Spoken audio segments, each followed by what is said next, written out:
ஓம் சாய்ராம். சாய் பாபாவின் குரல். அன்பு குழந்தையே, செய்யும் ஒவ்வொரு காரியத்திலும் என்ன செய்கிறோம், எதற்காக செய்கிறோம் என்று நீ செய்வதை தெளிவுடன் சிந்தித்து செய். தவறுகளை ஒப்புக்கொள்ளும் தைரியமும் அதை திருத்திக் கொள்வதற்கான பக்குவமும் தான் வெற்றிக்கான வழி. மனதை அமைதியாக்கி கண்ணை மூடி உன் வாழ்க்கையை நினைத்துப்பார். இங்கு யாருக்கும் யாரும் யாதும் நிரந்தரமில்லை. ஒரு நாள் எல்லாமே வெற்றிடம்தான். அப்படி இருக்கையில் ஏன் நீ இதற்கு போய் உன் மனதை போட்டு குழப்பிக் கொள்கிறாய்?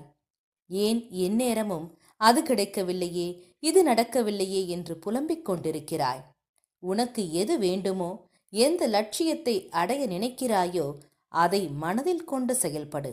ஒரு நாள் கண்டிப்பாக அது உன்னை வந்து சேரும். அதுவரை எதற்கும் மனதில் கஷ்டப்பட்டு கொண்டிருக்காதே. இருப்பதை கொண்டு சந்தோஷமாக வாழ். உனது எண்ணங்களை ஒருநிலைப்படுத்தி நம்பிக்கையோடு உன் கடமைகளை செய்.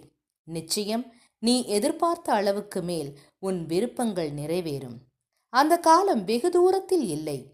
நீ உன்னுடைய ஆற்றலையும் திறமையையும் வளர்த்து கொண்டால் இந்த உலகம் நிச்சயம் உன்னை தேடி வரும். நல்லதே நடக்கும். சாயை பணிக அனைவருக்கும் அமைதி நிலவட்டும். என்றும் உங்கள் நலம் விரும்பும் பராசக்தி.